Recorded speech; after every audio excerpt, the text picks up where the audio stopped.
Hello and welcome back to another episode of Eternal Craft. This is Kuroshi, and there's been a lot of changes in here. So you can kind of see some of them behind me. But let's go to the Nether and show you all the updates there.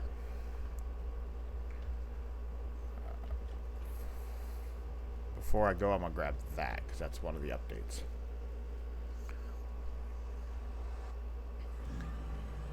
Ah, right by the portal. Good job, people. Let's go first to here. So when we were looking for a Nether Fortress, we were looking for one in a Soul Sand Valley, just because eventually I'm going to do a Wither Skeleton farm. So I wanted a bunch of, like, it already kind of be spawn proof the way I want it to be. And this one's actually pretty good, given that most of the things around it are kind of farther away. There's some things I'll have to break and stuff to clean it up and whatnot, but yeah, it'll be pretty good for it. But the first thing I want to show you is the Blaze Farm. As the Blaze... Wow, I wasn't expecting these guys down here.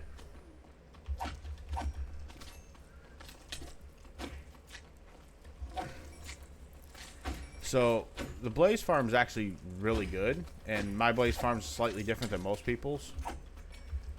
Because most people, it's always too wide, and that's just the way they leave it. But I use some pistons.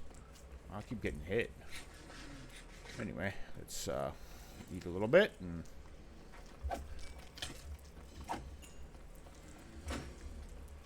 Okay, those are gone. I could hear them already out there.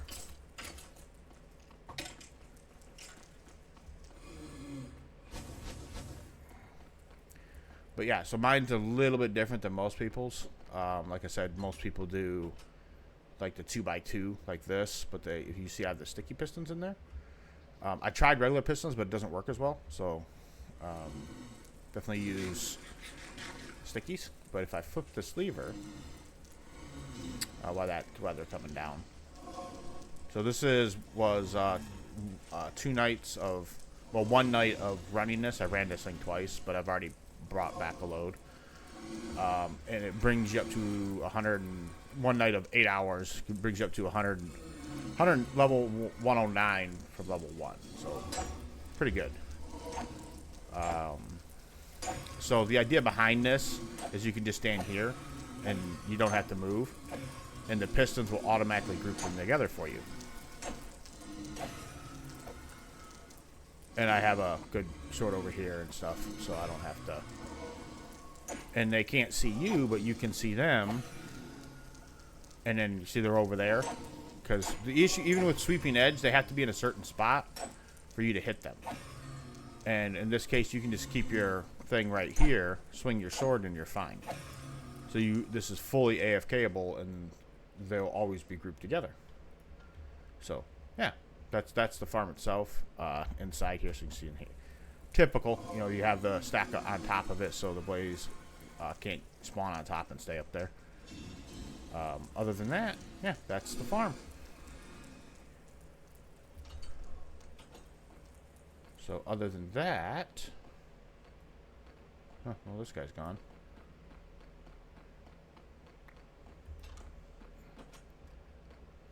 That's that farm here. So the next farm is, I think everybody should build this farm. It's a hogland farm. There's a lot of different designs and stuff. Mine's kind of similar to that of a honeycomb. I seen somebody build it years ago. I can't remember who built one similar to it. But there's a lot of different versions of this farm, and location is kind of the main deciding factor on build. You always wanted you wanted above a crimson forest, basically. I always put everything on the nether roof because I hate traveling like in the nether and the actual nether, like in the actual underneath the ground, like underneath the bedrock here, where you're supposed to travel. I don't like traveling there. So yeah, it's down here. Yeah, Hawken Farm. So yeah, this farm is just very similar to traditionals, but one night of AFKing and it filled up all chests that I have here, and I have quite a few, which you'll see. So all this was filled up in one night. So this first row here is for leather. The rest of this is all the food. So, and this is where I brought this, so I could fill this up real quick.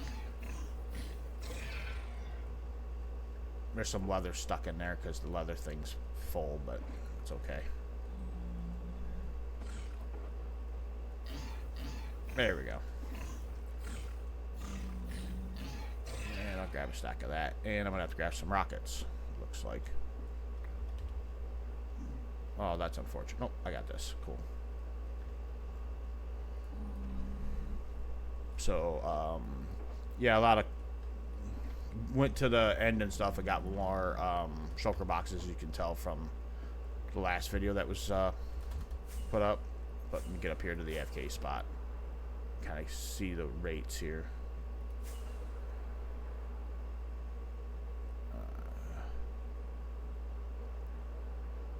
So let me land right here.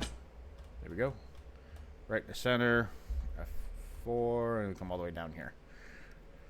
So again, this was the AFK spot was set up before we had wings, but there's your rates.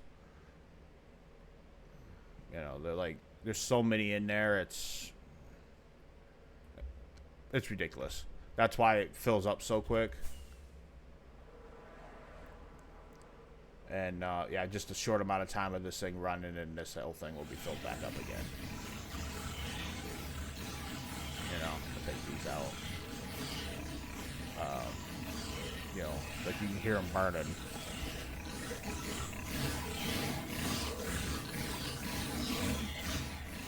So, yeah, definitely a really, really good farm to build. If you don't have one in your world, I would build one. This one is 5 layers high, which is more than enough for us. You know, if you need to build like that one and maybe another one, or maybe a little bit bigger or something, you can get more. But again, I don't need that. So, yeah, very, very good farm. Really, really, really worth building. Especially if you need food or something that's like renewable and you don't really have to do much for it because it's already cooked and everything. Highly recommended farm. So now that I can go in there, so I have a permanent food source. Let me go to sleep real quick. There's also been a lot of updates here, like in the industrial district. I'm getting pretty close down to the nitty gritty on the farms I want to make. There's still, you know, I think like 6 more, but after that we're good to go. Is that spawnable? Looks like it, doesn't it? I'll have to put some type of light up here. Yeah, this is spawnable. That's not good. Okay, well, let's go over here and get a light. Let's do that while I'm talking to you. So, as you can see down here, grab these. This is my super smelter and lava generator. So, in the lava generator up here, this is like typical feed tape style. There is a couple things. This was built off of a design of similar design of somebody. I will put their build in the description, their tutorial. I did some changes to it and some modifications and things like that, but it's very similar to theirs. One of the things I should point out is if you're noticing the dripstone here on all the way around, but it's missing in front of every one of the observers. What happens when this is running, and this has been a lot of people have had this issue, is the observer, when this fills up, it picks it up as an updated block. So when it updates this block, it automatically fires this piston. Well, the issue with that is if it fires the piston when this thing's trying to circle. Because if it fires it in the wrong time, it'll fire it and it'll stop it from working, and the feed tape will stop turning.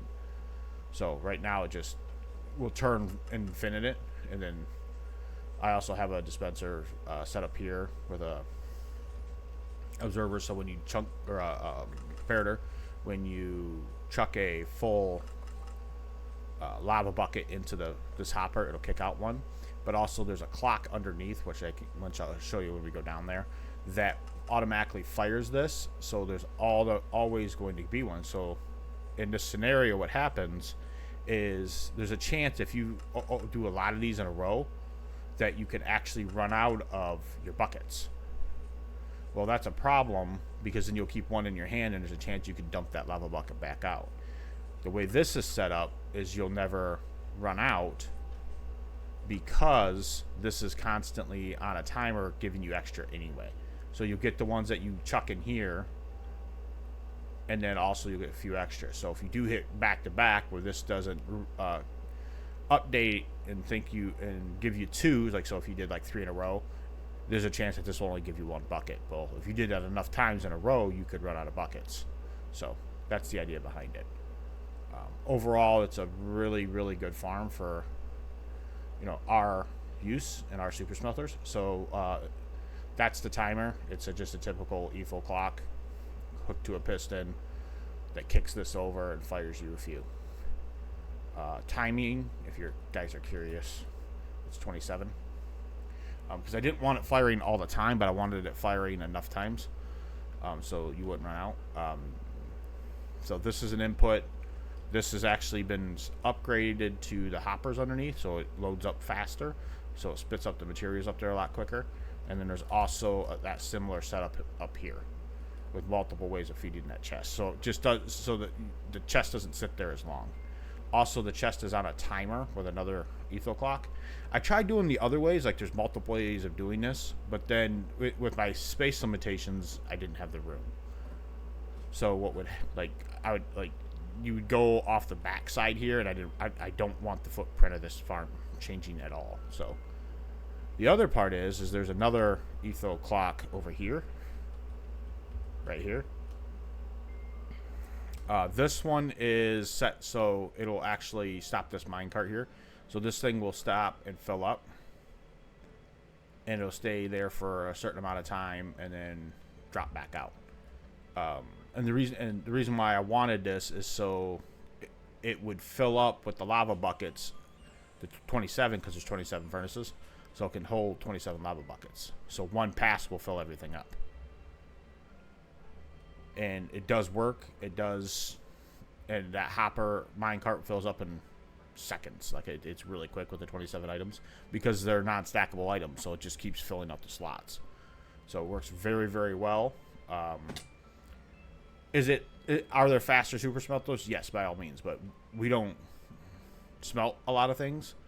So when we do, this is enough. I already have stuff out of here and stuff like. It's very, very quick. So this is a combination between my bottom design mixed with somebody else's upper. Well, similar upper. It's not exact. I did do some changes, like I said.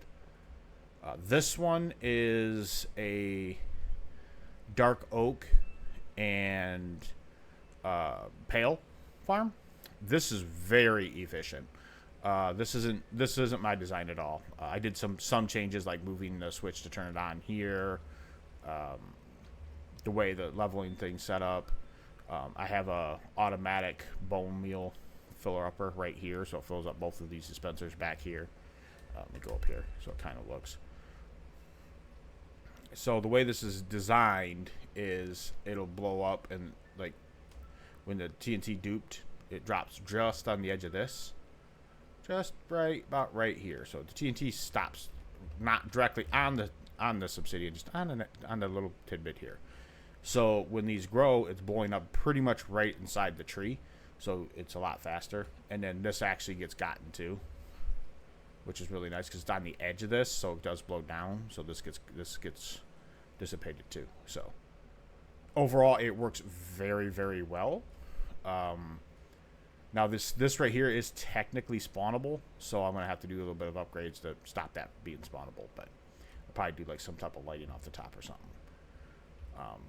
when I do what I have planned here. So that's that farm. I just finished it. That's why all my shulker boxes are over here. Like glass and dyes, and red ones are redstone and all that stuff. So, okay, now down here, I don't remember if I, like, that's the cobble generator there. I think I mentioned that before. I'm not sure. Don't remember. Then you have your basalt generator here. This one's relatively new. The farms are pretty much mirrored each other. There's a slight difference on this one because the way it was built, but they pretty much mirror each other. Timings are exactly the same between the two. So, again, I don't remember if I showed you all this, but I can show the timers here. Nope. Back one. So this timer is set to, minus that, 11, and then if I keep going up, this timer up here is set to 7. And that's because the issue that you run into is sometimes if these are moving, if they move, like say this side grows a little bit faster than this side for some reason, they're synced, but it may blow up partial this side and this might be still a little bit more. There's a chance when the TNT's falling that it can push it off, which you definitely don't want, because then you have a TNT falling down here and can blow up the works. So again, all my farms are actually tied back to my main storage unit, other than the last one on the right, which is coming up. So this is a combination farm. Up top, it gives you the trees and some decorated box and stuff for the trees for this thing, the fungi. So you can do the blue and the red. So this farm does both, like I said before in a previous episode. And then it also gives the vines and stuff. These guys, these green ones, and a few other things. And then the bottom one here gives these vines for decorations. So, you know, you could turn either one of them off or on or whatever. So this is the minecart. Slip it down, it's off because it's always on. See? And then it turns it off, and then you flip this one on, turns it on, and of course there's a clock there. It's typical ETHO. I use that pretty much for every one of my farms because it works very well. And yeah, that's that one. Very, very simple. You can kind of see where I'm going with it with the design on the back side of it. So you guys can think about that more and more if you want to. So this is the other farm that was built. This is basically moss farms. But the difference between these ones and the main moss generator, or the main bone meal farm over there, this does generate bone meal, but enough to refeed the system. The primary purpose of this is so you can get the moss blocks and stuff, and my wife's been running this a lot, like 2 or 3 hours, and like 2 of these chests are full, or 3 of these chests are full of the blocks she's using for her build. And then you have the regular moss here. And then again, you can turn them on and off with the switch. Back here, it's essentially just two ETHO clocks per farm. Now I could combine these into one, but I wanted them independent of each other. And then you have the furnaces on the back, so they're immovable blocks. So this won't, push the pistons back for some reason or something. But other than that, yeah, it works very, very well. This is a play on my original design that I originally built, that I originally do for my moss farms. But the difference with this farm is this is only for the moss, and my normal version of this is for bone meal. But this time I built these guys here, which are really good, but really resource heavy.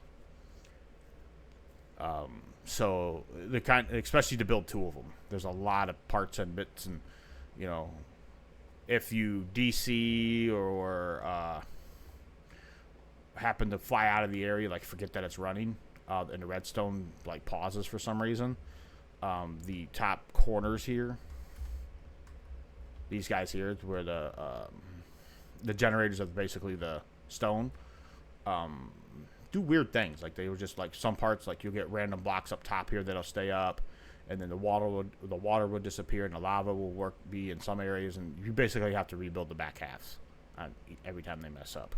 And I've had to do that 3 times already, from me disconnecting or something of that nature. So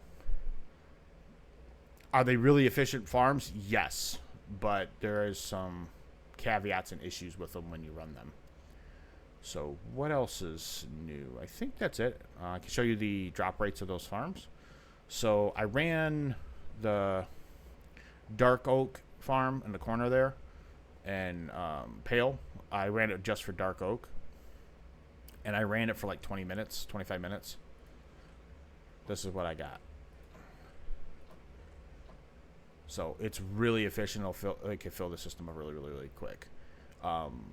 And it chews through the bone meal, but not that bad. Pale, I haven't ran much at all. I ran it for a few seconds just to make sure it worked. The other thing that I added to the system for additional drops is apples, because I want to be able to convert them into golden apples for when you cure the villagers, because I'm going to be working on that. There's going to be a villager trading hall basically, but it's going to be a little different. It's going to be individual buildings based on what they trade. So if we have a bunch of stone cutters, that's going to be one building. You have a bunch of smiths and stuff for doing like weapons and armors and things like that. That's going to be another building. Then you're going to have your clerics. That's another building. You're going to have all your books. That's another building. So there's going to be individual buildings stretching in this section here, which this whole front corner is getting. That's what this whole section up here is going to be used for. And then I have a few other farms I want to build in terms of like a dripstone farm, melon and pumpkin, of course, for the villagers, because I'm going to have farmers too. And then there's going to be a wheat farm that I'm going to basically convert to build or to automatically craft into blocks, wheat blocks, the hay bale things, and so I can use them for when I need to make those. Guess I'll still have to craft them after that, but I already have a bunch of wheat bales, and that's good. So other than that, that's all the updates and changes and stuff. Now I can kind of let it out of the bag a little bit on what my plan is here. So my plan is every one of these farms are going to be covered on a facade. The idea behind this is that when you look at it from the outside, it's going to look like a Japanese temple, like similar to a Japanese, like my take on it. It's not going to be like 100% accurate. It's going to be my take on it. But every one of these buildings are going to have a facade around them that is Japanese-esque. With the angled roofs and everything else. Every farm you see is going to be covered. Now, that does beg the question or put into thoughts, what about the ones where you have to go up there, like high up in AFK? So my thought process on those is, if you notice the clouds are kind of white, I'm going to do some white glass and maybe some wool or something, and I'm going to turn them 100%. They're going to look like clouds. So you're going to AFK in essentially a cloud. So I don't have to build all the way up there. Like that one, that's a lot of glass, a lot of waste. And I can just do like a thing that looks like a little cloud there and a little cloud here. Because those are the only three that you have to go up high to AFK. The rest of these, they are tall buildings, but you can mask them pretty well. And each one of these are going to be completely masked in terms of structure. Like you're not going to be able to look on the outside and know what they are, other than that I'm going to have signs on them. I'm going to have signs like on the front here, so like if you're walking by you can see. But I'll know where most of everything is because I built everything. So, but it'll be pretty cool to see the facade. That's why these look like this. There's going to be some changes in here and stuff, but there's going to be roofs all the way up and cover the whole top of the iron farm, everything. Every farm will be covered completely, so you won't be able to tell just by looking. Like out here, you'll come out here, and this will be a building here. Like it'll look like a building. It won't look like this. And the reason why I'm doing it is most people, when they do an industrial district, they kind of just leave it. And I don't want to do that. I want something a little more. But yeah, so that's the plans moving forward. I have to get the tunnel boards because I need a lot of deep slate for my building, and that's why I was trying so hard for the acacia, a farm that would do acacia, which that does. There's a few little issues with it in terms of sometimes it blows up the dirt, like I said before, but it doesn't do that with the taller trees. It only does it with the acacia. So like if I grow, what's the other weird one? These, the cherries, it doesn't do that to it. It does it just with the acacia. So I haven't figured out fully why it does it, but it doesn't do it often enough for me to really worry. Like I can run it in, an hour or two or something like that and get like 2 or 3 chests full of blocks, and that's, good enough for me. So other than that, that is the updates and everything that went on and all that stuff for this episode. And I hope that you like what you see and hope you want to come back for more. And I hope to see you in the next one. Goodbye.